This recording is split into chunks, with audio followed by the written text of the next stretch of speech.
कंगनाचा most awaited movie इमर्जन्सीचा trailer काल release झालेला आहे. हा मूव्ही देशामध्ये जी इमर्जन्सी लावण्यात आलेली होती, आणीबाणी लावण्यात आलेली होती, त्यावर आधारित आहे. एक प्रकारे इंदिरा गांधीनं आणीबाणीच्या काळामध्ये काय केलं यावर आधारित ही संपूर्ण स्टोरी आहे.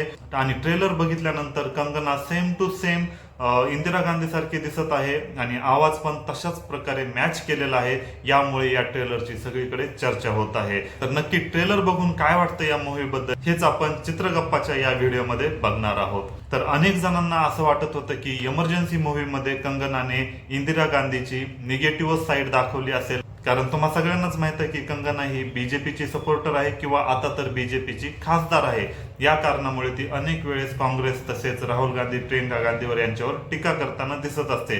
तर यामुळे अनेक जणांना असं वाटत होतं की या मूव्हीमध्ये इंदिरा गांधीची निगेटिव्ह साईड दाखवली जाईल. परंतु ट्रेलर बघून असं कुठेही वाटत नाही की इंदिरा गांधीची निगेटिव्ह साईडच दाखवली आहे. आता ऍक्च्युअली मूव्हीमध्ये काय दाखवलं जातं हे वेगळं असू शकतं, परंतु ट्रेलर बघून तर इंदिरा गांधीची निगेटिव्ह साईडच दाखवत आहेत असं कुठेही वाटत नाही. ट्रेलर प्रचंड प्रमाणात चांगला बनवण्यात आलेला आहे आणि स्पेशली ट्रेलर मधले डायलॉग खूप जास्त व्हायरल होत आहेत. जसं की पहिला डायलॉग, इंडिया ही इंदिरा है और इंदिरा ही इंडिया है, अशा प्रकारचा एक डायलॉग आहे. त्यानंतर राजनीति में कोई भी सगा नहीं होता आणि सोबतच इस देश ने मुझे दिया ही क्या है, नफरत नफरत नफरत, अशा प्रकारचे इंदिरा गांधीचे जे डायलॉग आहेत ते खूप जास्त व्हायरल होत आहेत. तर ही स्टोरी नक्की कशावर आधारित आहे, तर ही स्टोरी देशामध्ये 25 जून 1975 ला जी इमर्जन्सी लावण्यात आलेली होती, म्हणजेच आणीबाणी लावण्यात आलेली होती, तर यावर आधारित ही स्टोरी आहे.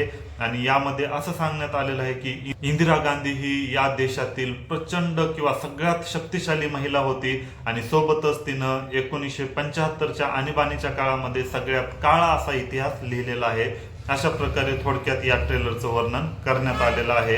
आणि ट्रेलर बघून तर याची उत्सुकता अजूनच वाढलेली आहे. मूव्हीमध्ये नक्की काय दाखवलं जातं हे बघणं उत्सुकतेचं राहणार आहे. आणि विशेष म्हणजे ट्रेलर बघून असं कुठेही वाटत नाही की इंदिरा गांधीची निगेटिव्ह साईड दाखवण्यात येणार आहे.